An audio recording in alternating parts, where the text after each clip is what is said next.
hours. Like, how are you meant Well, to exactly. You've schedule a got tournament to that? That's it. Like when you play with the European set of like you're basically playing to that 30 minutes, as opposed to playing to like a magic number. There's just way less variance of the possible amounts of the possible amount of times it's all going to last. So I think in general, like it makes way more sense to play to that kind of time limit for lands, just for practicality reasons more than anything. Yeah, I mean, when I said it didn't make that big a difference, I mean, in terms of the pragmatics of the event, it made a pretty huge difference. But obviously, all the players were mainly arguing about it. Well, not arguing, but those who had an opinion, their opinion was mainly based on, how was it going to affect, like, like Banning was really hardline. It's games are really shit when it's 30 minutes. I can't even remember at this point what the fucking guy's point was. But for some reason, the time limit makes a massive difference to how you play the game, which I don't really think it does. It just makes the whole thing take a shitload longer. So yeah, obviously it's like it's pretty significant in terms of the pragmatics of hosting the tournament. But yeah, in terms of how it affected the results and the matches and the way the teams played, Viaduct, I just thought I found it interesting to be honest. But yeah, so moving on, Froyo and Seven, I guess they're kind of like one ball. At least the way I look at this tournament, it's all sort of one thing because they played. I don't know. Once you've played I don't really like best of five to be honest, but they played a best of five final, and once you've played a best of five final, I mean, yeah, the rest of the tournament just kind of evaporates in my mind. Fro obviously beat them. I think they played like 3 matches in total. Fro beat them in every one. So they played a best of one in groups. Froyo won. They played a best of three in the upper bracket, which Froyo, in the upper bracket round one, round two, I don't remember. Whatever the winners finals was, so that Yeah, was so it's winners finals. basically upper bracket too. Yeah, and then they've played again in the grand finals, and it was a really close best of five. To be honest, at this point, I don't really remember how it all went down. I mean, they played what's that? One, two. They played 5, 6, 7. They played 8 maps over the course of a tournament, which is a shitload of maps. Like, what happened? I can't refresh my memory, please. I have no idea. CX, Well, you watched it all. Tell me what happened, bro. Well, yeah. So during the best of five final, I think we were on LA Boulevard. So the atmosphere there, it was raining outside, so the atmosphere wasn't too hype, for the ESEA final. But yeah, from where I was sitting in that car on LA Boulevard, it was a pretty tight fought final. But ultimately, one team had to win it. Yeah, dude, tight. EP, what were your thoughts? You say like obviously best of one went where Fro. It was I actually remember a little bit of it. It was on Badlands. It was like 4-3. It was actually like a pretty close game. Obviously the upper bracket final 2 winners finals whatever thing was like more dominant for Fro, but it's always kind of like I feel it's always different a bit with like 7 games because like if teams win by a decent number of rounds, then that's considered like a dominant win. But 7, because of like how they play, if they can win by 1 round and it can be like a real dominating kind of like display, they're like constantly in control, or they can lose by like a round or 2, and it will just be them never able to really kind of get that upper hand. I always feel like rounds are more important when 7 plays, just because of like how they tend to do things. So, and based on my own memory, I think it did seem like Froyo just felt more in control for the majority of everything leading up to the grand final. The grand final itself, I thought, was quite a crazy back and forth. Yeah, like the grand final. I mean, 7 was so weird, like at this tournament, because obviously I've said before, like they were so bad in boot camp, and they sort of gradually got better as the entire kind of affair went on. So like by the end of boot camp, they weren't quite as bad, and then in group stages they played fairly well, and like they obviously finished second. And I mean, yeah, they lost to Froyo like instantly in the winners bracket. Like they played. Oh, sorry, no, they beat EVL and then went and played Froyo. So yeah, they had like their close games with EVL. But the thing is, you can play bad against EVL and get wins because like for example the Viaduct game, like that series finished 2-1 and 7-1 Viaduct when they definitely fucking shouldn't have won Viaduct. So even when you're playing bad, I feel like EVL really helps 7 because you can play bad against EVL and they'll just gift you a fucking win. Like they're just really generous like that. Even when they outplay you, they'll be like, actually, you know what, gang, like EUNA final. It's going to be great. So you guys can just take this one actually. So they did that like 3 times. So Seven were kind of allowed like leeway to sort of sort their shit because they're obviously quite a new team going into the tournament. Like I put those guys together just originally for this, but now that obviously we're carrying on, it was a long-term plan. Once it came together, it was a long-term plan. But I mean, in terms of the tournament, it was their first match, like scored official tournament game was the first game of groups. So they did a lot of learning and growing throughout the tournament. But I mean, it's interesting because obviously they were the spiritual successor to Crowns, but now all of my conception of them is how they're playing online, and at the moment online they're just playing sort of like ridiculously cocky because they're so far ahead of the competition. So how did they, as someone maybe who saw it more of an outside, how did they come across? Were they this kind of slow, like Crowns-esque team at Rewind, or because obviously Ali's main calling, like I was giving like a lot of coaching like guidelines of how you can play this situation, how you can approach the game. But like, did they come across, like, did Ali kind of come across as his own, like, kind of having his own independent grasp on the team? Or was it really just like a spiritual successor to Crowns? From my point of view, it did feel a lot like same kind of feel for a team again. Same like more or less Crowns like 2.0. You had, I thought like Ali instead of, it was Spud at I-58, right? Yeah, he replaced Spud. Yeah. But obviously, he also replaced me in terms of calling because we had the coaching and game leading I-58. To me, it felt a similar kind of thing. Like the problem is, obviously, I followed them like closely and kind of was very biased towards them. So it's kind of, I want to say it felt like they were a little bit kind of faster, a little bit more willing to go for slightly kind of quicker kind of plays, but I don't know how much is just the fact that you kind of follow them, you've seen, well, logically they'll have Ali, they'll kind of like want to do more, but generally it did feel like they were going for that same kind of control-y kind of style. And based on what you said, like their first games were like together, were in the group stages. You gotta say they went 4-for-1 in groups, and the one group game they lost was against Froyo, which was 3. So like in terms of groups, like the first games really played together, they were contesting top immediately. Yeah, because like I feel like it's really weird for me to look into it because they played their closest game against Froyo was the grand final, and obviously when we made the team, I like as like a group of 7, haha 7, whatever. Like we talked about like going in like how we think the game should be played and how, like, to what extent basically we had to kind of unify a vision of the game between sort of like the existing Crowns players and Ali, because when you're coming into a group of players who already have an existing like way of playing, and you're going to come in and you're going to main call for them, that's like a pretty significant, that's like you have to basically merge your 2 ideas about the game into one sort of compatible way of playing. So for 7, that meant unifying the ex-Crowns like players' understanding of what was just simply the right way to play the game, and Ali's desire to play like more aggressively in certain circumstances. And we all kind of sort of mutually agreed that some things Crowns did, some of the slow stuff was just literally, if you don't do this, you're stupid, and you're like, you're playing not to win, you're just playing to have fun, or you're playing cocky, or you're just getting impatient. And if you don't like do these certain things, then you're stupid basically. Like trading Uber on like one pick when you're on your second is generally pretty bad. Like against a team of even skill, it's going to get you fucked like time and time again. But then obviously Crowns took it in some instances like further and wouldn't push on bigger advantages or didn't dry push and these sorts of things, which together with Ali we decided actually we can do some of these things.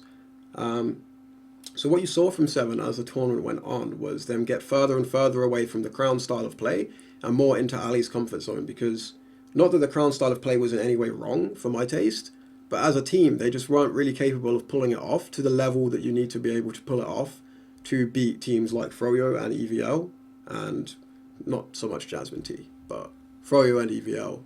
And so by the grand final, they were literally just sort of going with the flow. Like it opened on Sunshine, which was a map they'd never scrimmed, so they didn't have any theory or any basis to go from, and they literally just had to sort of do it. And that kind of got them going, basically, in this sort of more Ali-esque way of playing. So yeah, I feel like in the end, they just ended up winging it. And because of just supreme fucking individual skill from like Ali and like Drac, who was, we haven't said Drac's name in this podcast, but he was fucking amazing. Like Drac was insane. Yeah, right. Like, across so many maps over the event, he was just absolutely incredible. Like the EVL7 on like that Viaduct game, that like super close Viaduct game, Yeah. just fucking pounded. Yeah, he got like 45 kills. Like on Roma, on Viaduct, he got like 45 frags. It was ridiculous. And like, yeah, we haven't said his name the entire show, which just seems absurd. There's just not really enough time to mention everyone, but like Drac literally, like, yeah, he was so good. But either way, the individual skill of Ali, particularly Ali, Stark, and Drac, they were just sort of able to do it, but not quite. Obviously, they lost in the end.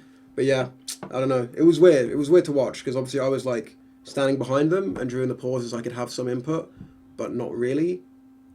So it was really weird. Like I could help them fix specific mistakes, but in the end, they just sort of winged it.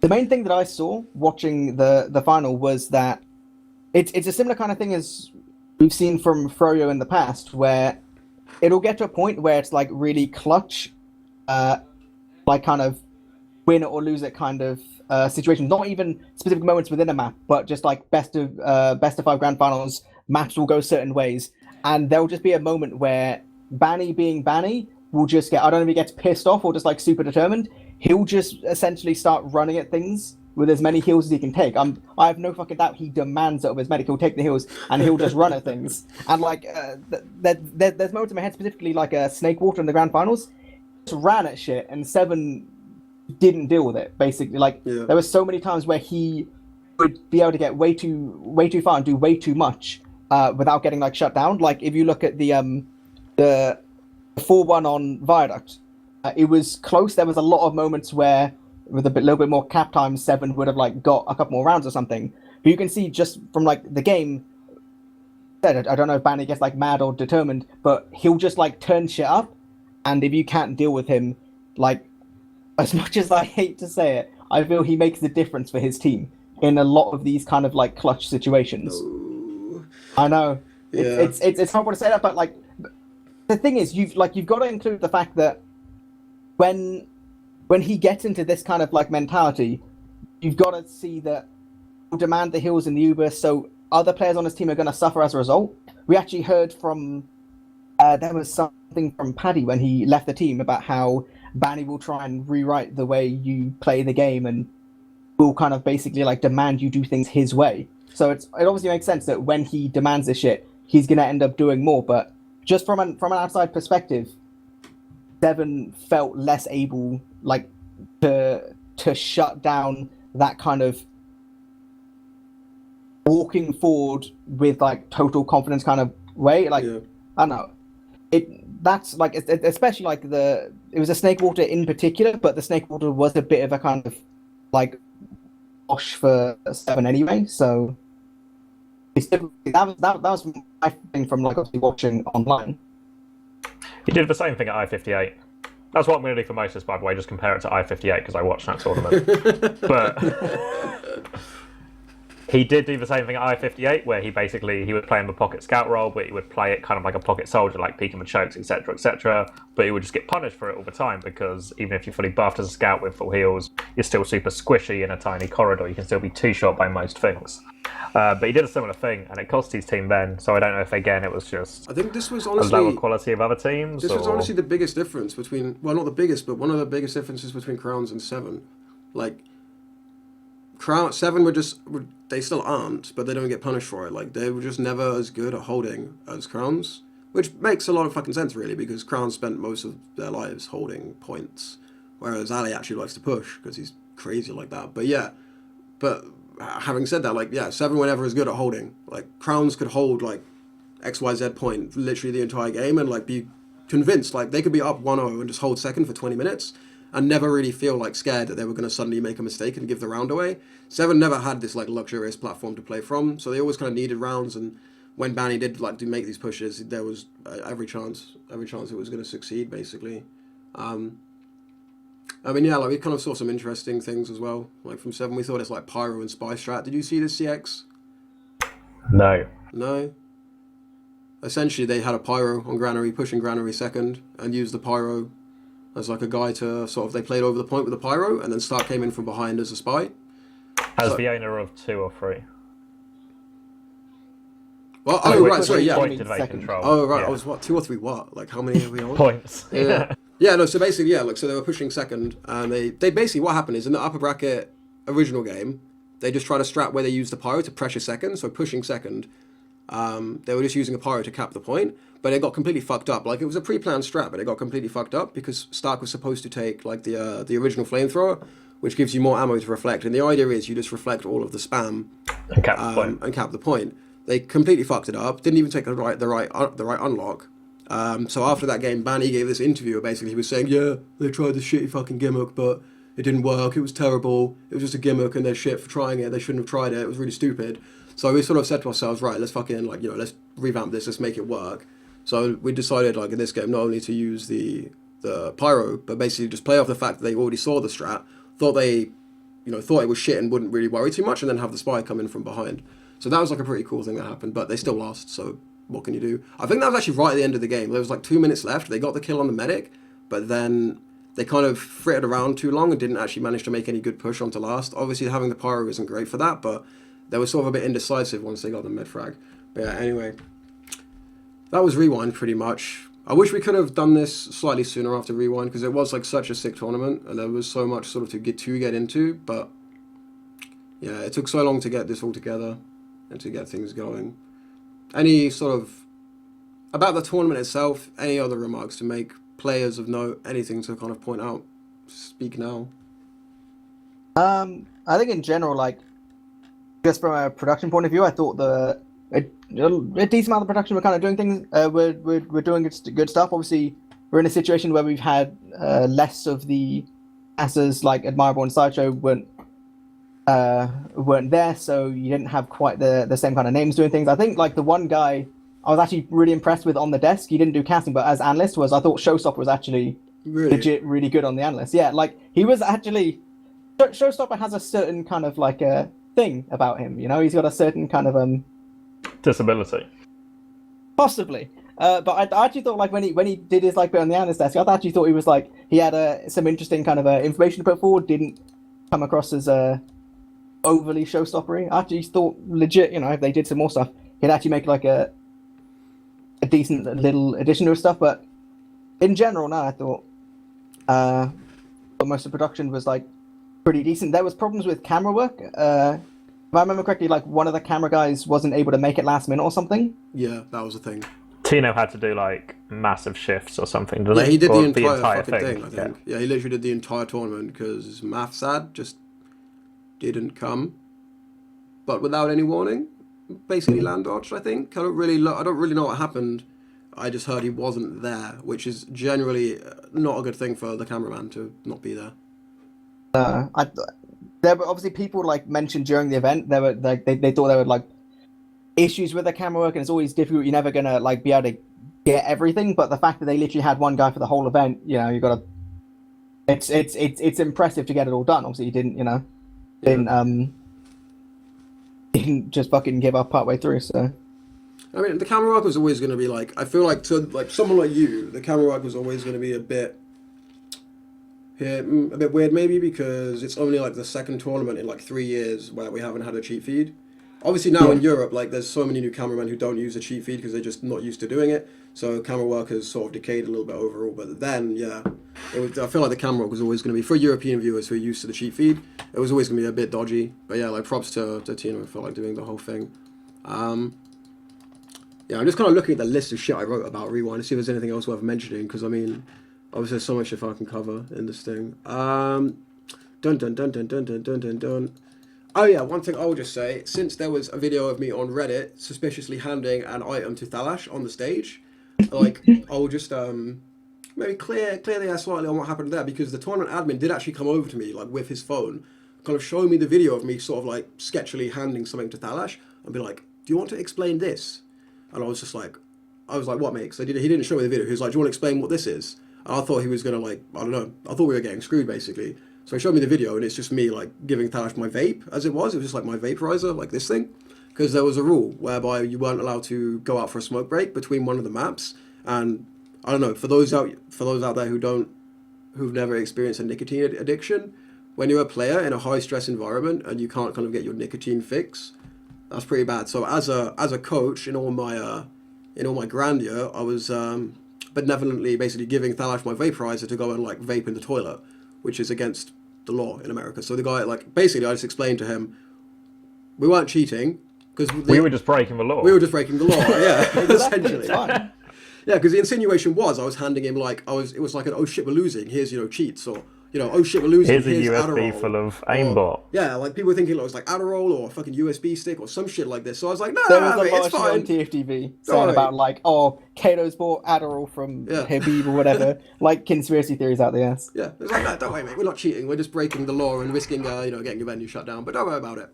It's all fine. And he's like, oh, cool, that's chill. Yeah, sounds good then. He was This is just like, cheating. he was a proper like really nice guy, and he was just like, please don't do that. And I was like, I've been straight with you, mate. I've told you what happened, but I was like, I won't do it again. Which was sort of an empty statement since the tournament was pretty You're not much going to over hand at him a that second vape as well, are you? Like, if you handed him one vape, you're not going to go up and go, oh, here's the second one, like, I've make sure actually you found really a get your spare. nicotine Do fix. you want a spare? Have it. So yeah, that was the thing that happened. I mean, probably, yeah, that was the thing that happened. But yeah, that was Rewind. It was pretty sick. I mean, I've heard there might be another one. Dates have been thrown my way. I won't say what the dates are because I have no fucking idea how accurate it will be. But there's definitely currently talk of another one occurring, which would be pretty sick. And it would probably be better, to be fair, because I mean this one, like I literally put 7 together at the last minute because in like November or December they were like, by the way, the prize pot will be more than $2,000, and it's definitely worth it for you to come. But Crowns was basically dead. The rest of Europe was shit. So yeah, despite the fact that I can't play, I was like, okay, I guess I'll find 6 people to go and play this tournament. But I feel like now there's sort of more stability coming into Europe. You liking the segue so far, guys? Now there's more stability coming into Europe in season 26. We're starting to see the emergence of maybe like, a bit more like sort of long-term ambition on the teams that are playing. So for another Rewind event that might happen in the not too distant future, or the distant future, who knows, there might be a slightly, more readily available pool of European teams to go. So obviously so that brings us to season 26, gang. CX, how many games have you seen of season 26? So far, none. Nice, dude. But yeah, so since then, obviously seven have changed their roster slightly. We've bid goodbye to Stark, which is, I guess, something worth touching on, but we don't really have that much time, so we won't touch on it too much. The guy had like 120 fucking post thread bidding farewell. Tears were shed. So Stark's quit if you live under a rock. They replaced him with Captain, which was kind of always the plan. Like when we got Stark for that team, we always knew that he'd leave afterwards, and then Captain would step in. What wasn't so expected, though, was Am's decision to go and play professional Overwatch, which lasted about a week, and he's now back making a TF2 team with Hair P. Pretty a good week though, in fairness. Very had fun. Yeah, so I don't know. It's kind of sad. It's kind of cool because it means there's going to be like this new team. For those who don't know, there's like a new team in the works where it's Ams, Hair P, and Smear. Like they're going to be a team. They're not playing in season 26, but since we're just talking about this Ams thing, it's worth mentioning here. But it's kind of sad because like Ams has been a player who's sort of had the skill to be in a top team for so long, and just sort of needed a guiding hand to keep him kind of to fix him up a little bit, because he was brought into the top end of TF2 in BK, where sort of Zebo was playing this archaic style of TF2 that didn't really work anymore. Like demo had been nerfed, the game had been slowed. Zebo's balls to the wall like thing wasn't really that great anymore. Like sometimes when every player was on fire, it could work still, but I feel like Am's always got a bit of a raw deal, and he sort of finally got his way onto a good team, and then just sort of shot himself in the foot. Went and played Overwatch for a week, and now he's back with Hair P. Pretty much where he started. Literally where he started, actually. He played with Hair P, like In BK, then in BK. TLR. And then TLR, yeah. So that's kind of a thing. But yeah, so I don't know. Yeah, but didn't Rewind cause this as well, though? Like the Overwatch foray. Because he went and played for Muma's team because him and Muma got on well. Is that how it happened? Yeah, like on the last night, we all went back to Sammy's hotel room for a bit of like an after party after like the event and stuff, and like all bars in America close at 2. So then I think Ale and AMS. Ended up talking to Muma quite a lot. Everyone got on really well. Ended up hanging out a bit, like after the after party. And and then all of a sudden, AMS has quit in TF2 to go play Overwatch for Muma's team. So maybe it's a coincidence, right? Maybe it's just a coincidence, right? Maybe that deal was lined up, but on the basis that they met that night, and then a few days later, he's joining Muma's Overwatch team. Who knows what happened? Yeah, Could have been anything. it definitely could be like you say. Actually, I can see that being the case. But yeah, nonetheless, AMS is back after like 2 weeks away in a vastly, probably for the time being, inferior team. But I mean, we'll see what's to come from them. But What are they doing then if they're not in season 26? well, basically, this all happened in like the last week. So they're essentially going to start scrimming, I think. Because, I mean, we're in like week 6 now of season 26. So we're getting to the tail end. So I assume they're just going to start scrimming. And because they have to trial players. Because they've got those 3 as a core, Happy, Smear, and AMS. Which, I mean, all jokes aside, by recent standards, it's a pretty solid core. Like, I mean, Happy's had his issues, but he's taken a lengthy break. Now he's coming back, so we'll see how that goes. Smear is, one of the more experienced players around now. And AMS has now played at a higher level, kind of seen how things are done, and I think he'll be in a better position to sort of help craft the team. But other than those 3, they have to trial, essentially, like upcoming talents, so to speak. So it remains to be seen how that's going to go. I don't know any names as of yet. I mean, this is kind of depressing. Like, I saw them playing with Serotonin the other day, which, I don't know... Isn't Serotonin like... after he had his sort of foray in the top scene, he's just been like this constant go-to guy if you're trying to form a new top team. Yeah, and you just need someone to play medic for like a fucking couple of weeks. He's kind of okay. Yeah, it's like, it seems to be what AMS does every time he's making a team. I can't find a good medic. He gets Serotonin, and Serotonin plays like 3 weeks of scrims with 300 ping, gets really pissed off and then quits, or like just decides he doesn't want to play or whatever, and then the team ends up folding or something like that. It's what usually ends up happening. So yeah, I don't really like. No disrespect to Serotonin, he was actually pretty decent. Like originally, like he had a lot of potential, but I feel like AMS has gone that route like 4 times already, and it's never even come close to working. So 5th time lucky, Jason. So I'm really hoping there goes like another route with it. But I mean, I don't know. Like I said, AMS has had his time in 7. I feel like he's probably learned a fair bit about how to approach the game in that time. So maybe he's in a better position now to make it work. But I mean, in the meantime, as I said, like just in terms of like possible names, it's got to be mentioned that within the last couple of days, there's been a couple rec posts going up for a couple members of 3 out of 6. We'll obviously get to probably discuss a little bit about in a minute. But 3 out of 6 kind of look like they're not going to be like staying together anyway. So it's likely that they're going to be some kind of options rather than having to go to the depths of high and kind of like whatever, trying to bring people out of retirement. I think it's Crayon and Domo. Domo is looking for demo, whatever. But based on how Prem's looking this season, there's maybe a couple teams kind of folding and give them some options anyway. Yeah, Domo is a demo, right? Yeah. Yeah, like they're. Yeah, I feel like from 3 out of 6, the player that I would look at if I was going to do anything with those guys is Deox. I think he's like a pretty solid, like little like mini sort of Stark type player. Like he has a lot of utility and can be quite useful.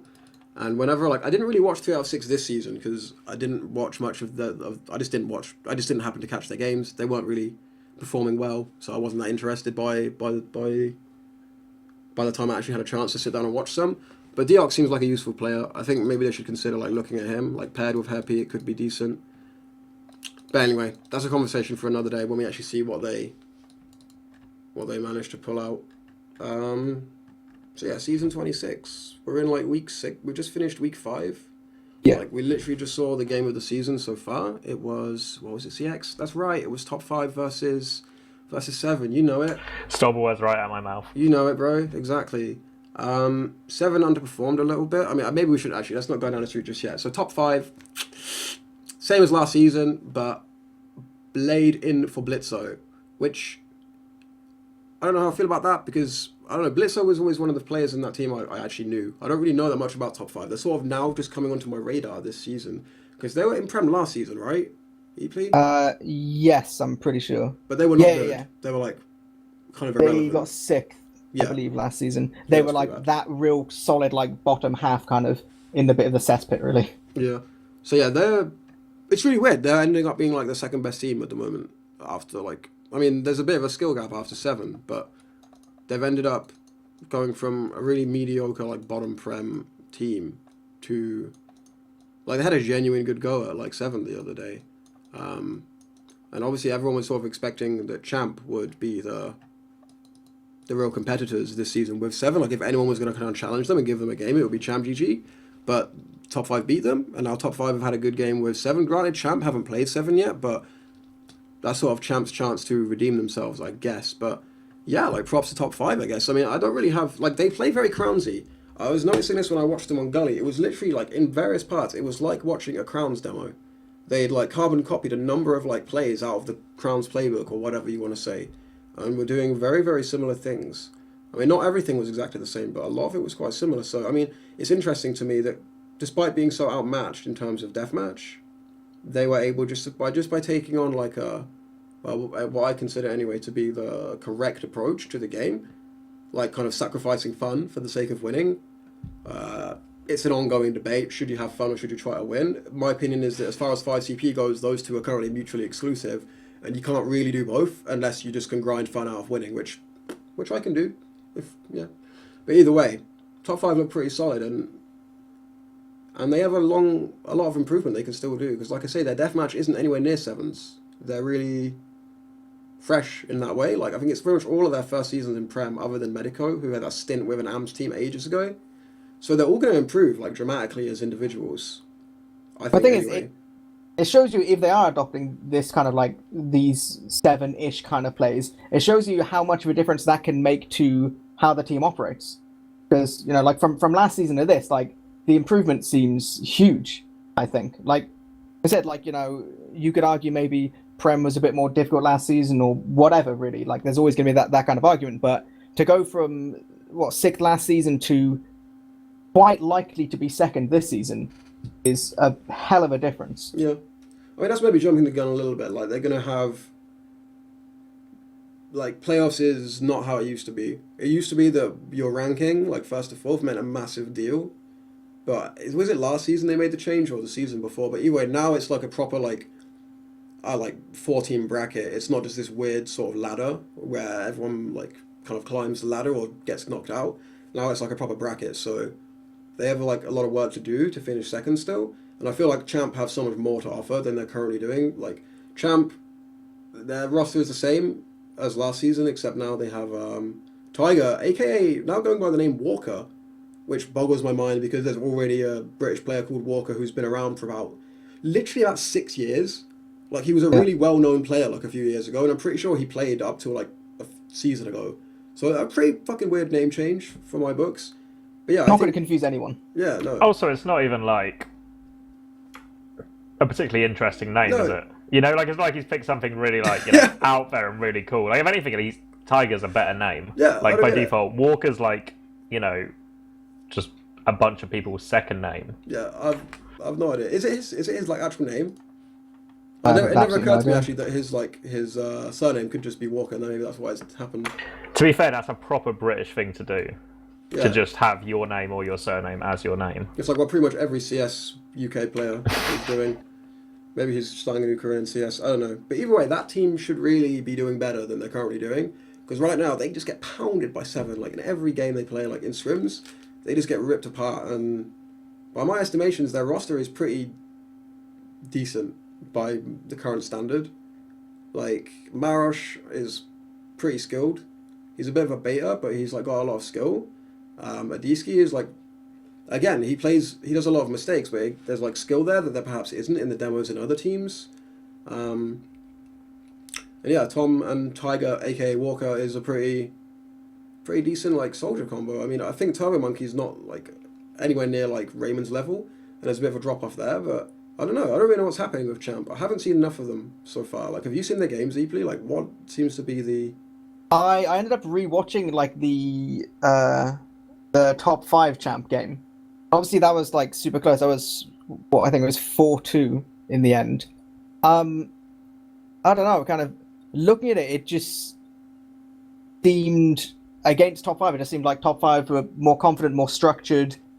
Like From what I saw, I can't even say it's that much about Champ GG throwing. It was just them not being as good of a team. Yeah. It kind of makes me think, like, well, going into the season, I thought, and I'm sure like quite a lot of other people did, Champ would be like a solid second place, and it might be the case that they thought the same thing. Might be a bit kind of getting complacent, and obviously top 5 appeared to have worked hard on like their team game to try and get themselves better. And it might just be that Champ more or less sat there and kind of thought, there's no way we'll get first. There's no way we'll beat 7. So might as well just chill and get like second. But they're starting to look a bit kind of outdone by others. Because like last season they messaged me and they were like, they seemed really intent on getting better. They were really committed to the cause, practicing, improving, and everything. So I don't think there's like an effort issue with them. I see them playing a lot. Like in the build up to Rewind, for example, they were scrimming 7 like every day. Like 7 would pretty much only scrim if Champ would play, and because Drac was like really good friends with Tom, they would like basically convince Champ to scrim like them like 4 maps a night and shit like that. Sorry, I didn't understand. Why? Did you hear that?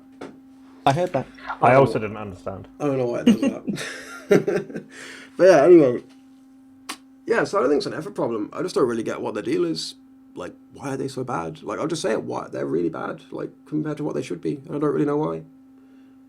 I feel like, yeah, it's a shame because, like, I'm kind of talking about, like, going forward maybe to future, like, LANs. I know they're very keen to go to events. They've messaged me with the potential of arranging, like, a bootcamp partnership if there's another international TF2 event. So, like, in terms of them and 7, they would, like, partner sort of like how Jasmine T and 7 did for Rewind. That is something that would, they'll at least consider it. They approach me just not to like actually arrange anything, obviously, because we don't know what the fuck's happening, but that's the mentality behind that team at the moment. So it's not an effort issue, and it's not like a desire issue, and they have the skill. Do we just not have like a star player? I don't know. Like looking at that roster again, I've not watched them recently, but they all sort of seem like the sort of players you put in who will work and fit within a system. Yeah. But to like enable someone else compared to like maybe like top 5 where Medico is kind of like the main man, or even 7 where Stark was the main man at Rewind. Yeah, it's like if they were just losing to 7 and weren't competing with 7, I'd be like, okay, whatever, they're just not good enough. But it's the fact they're losing to top 5 and just getting crushed, like repeatedly. I don't know. Also, I feel like Tiger's probably supposed to be like a bit of a star player. I mean, I don't think he's that good, personally. Like, he's quite good, but he plays that role, He's not like an enabler, He plays the way he wants to play. Yeah, but he's a roamer, right? It's always hard to be the star player on a roamer. Yeah, I don't know, dude. I was Drac at Rewind. Drac did pound? Yeah, dude. Pound away? Yeah, I get what you're saying. Pound all his way to second. Yeah. Exactly. I get what you're saying. No, I feel like they probably need to find, like, I don't know. I'm not sold on funds, to be perfectly honest. He's a player who came, like, I've never really seen him play, like, a really good game against a good team, like, in a match. He's always been, like, I don't know, he was billed as this sort of Happy-Cool-esque player who's never going to dazzle anyone in particular, but will play a really solid game and be reliable and dependable, and you can sort of, build quality players around him, and he'll enable them to do certain things. But I'm not really seeing it so far. I'm just sort of seeing it really weird and inconsistent performances, which is kind of to the detriment of everyone else. But isn't Maros kind of a similar player? Like Maros, as a scout? Maros is way more skilled. Like, Maros is a proper, like, skill-based player, but he's... But you said he baits people out as well. Do you know what I mean? Everyone... Is that not a problem then if both of your scouts are then just baiting your team for frags? Yeah, I think this is probably part of it. Like, Fun's role is to bait, but Maros is supposed to be, like, more on... He's not, like, supposed to be on the flanks. It's not the style of the team, but it is, like, a very baity sort of, like, way that he plays. Like, he's renowned amongst, like, pretty much everyone I talk to for being, like, a bait player. Like, when Ams was replaced by Puskari, Maros was kind of one of the names that was thrown around as being a potential replacement. But sort of everyone was a bit like, I don't really like the way he plays, So I think that might be... You might be... Without watching any TF2 there, CX, you might just still... You may have a the nail good on the point. head. The players change, but the game doesn't, Cadus. Yeah, so, I don't know, looking ahead to, like the distant future where maybe we have another offline event, they're a team I would look to in, praying to God they sort themselves out and can be a competitive team. because they're currently hogging a vast amount of the talent pool outside of 7. So they need to fucking do something with it, or the entire scene's gonna go to shit. You know what I'm saying? Like they need to figure it out. Basically, that's what I think. Like the problem is with the team, like kind of difficult to know because like they've played top 5 so far and they've played not really a great deal of other teams. Like you said, they're yet to play 7, so you don't know. It could be the case that maybe they can't deal with top 5 particularly, or like whatever. But the problem is there aren't a great deal of teams to contest those guys who are really like top 3. So unless they can deal with that kind of stuff, they're literally just not going to be able to do better in ETF 12. If I remember correctly, actually, the Champ GG game against Low Panda, like they ended up taking all 6 points, but I'm pretty sure that went way closer than it should have gone. Like, but at the same time, you've got a team which a lot is relying upon shock factor, but I don't know. It might say a little bit about the kind of like mentality of the players. They kind of Yeah, I saw that game. I don't remember the score off the top of my head. That was like all the way back in week 1, I think. Yeah, they like literally just scraped the win on Snake. Like they won pretty convincing on Badlands. They just scraped the win on Snake. Or they got a warning for flaming actually in that game. So yeah, that was. That doesn't surprise me. I wonder what that was for. I don't know what that was about, but either way, yeah. But anyway, I don't know. Maybe moving on. Sham GG is a team that I hope steps it up, because between them, top 5, 7, and this new AMS team, like that's a legitimately decent like top 4. Like this season's been a bit of a shit affair so far. Let's be honest, but I feel like that could be a potentially like an interesting like storyline for TF2 like in Europe if we have that top 4 like competing with each other. 7 will obviously be the team to beat, but yeah, like as it stands, we don't have that top 4, and instead we have sort of this weird competition between Arctic Foxes and Low Panda. I think the important thing from those top 3 teams and this new AMS team is that they're all teams which play at LAN and are like properly up for like doing LAN things. And obviously after this we'll be moving into the summer season, looking towards the summer LAN, and just the idea of having more really like good stable European teams able to play at LAN, I think is going to be a good thing, rather than teams more or less thrown together last minute for the sake of the LAN. Yeah, that's what I mean. Like if they can, that's what I mean. I feel like it has the makings of like a decent like platform for the scene, but they have to kind of live up to the billing at the moment. Because I mean, their teams, like I don't want to go into too much detail on these other teams because they're not really ever going to do that much. Like Arctic Foxes, like they have like some decent players who are like Shocky, DD5F, Feeling. These are all like Raptor. These are all like players that have some skill, but so far they don't look like doing anything. Like Low Panda is interesting. CX, are you familiar with the Low Panda team? Because it's a story worth telling, if not. Hildrift's Highlander team, right? Yeah, but they're playing in Prem at the moment. They won high without the standard cookie cutter lineup. They have 2 scouts, a demo, a soldier, a medic, and a flex player, with Mookie just playing whatever the fuck he feels like at any given time. Like a Mackie. Kind of like a Mackie, except like with absolutely no pretense of being a soldier. He literally so not like a soldier who then does other things. Yeah, like he's rolling out like gunslinger to mid and things like this. Okay. But like they're somehow, where are they in Prem at the moment? Like it's kind of depressing, but I kind of enjoy watching it at the same time. Currently 4th in Prem. Oh wow. Yeah. So, and that's ahead. For example, like it's not like Prem's not the best it's ever been, but like I just reeled you off a roster with like Feeling, DD5F, Shocky, and other like various, like Shocky's a fucking legend of the game, and he's currently behind a team running Flex. So yeah, I don't know. I'm really looking forward to the next couple of weeks because Low Panda are going to be playing both top 5 and 7. So I don't really know what the hell is going to go on there, especially the top 5 game. It's going to be, yeah, I don't know. Don't know, dude. I don't even know what to make of it. It's kind of sad. It's kind of crazy, but you gotta include the fact that these are guys who will run like 20 minutes of heavy on record or something, and that's gonna get into people's heads. That's the kind of thing which is gonna like fucking tilt teams. So I think in terms of teams that are going to make upsets, they're the guys to look for. Plus the fact that Ubers and Mr. Epic are just fucking pounding Yeah. like every game. Yeah.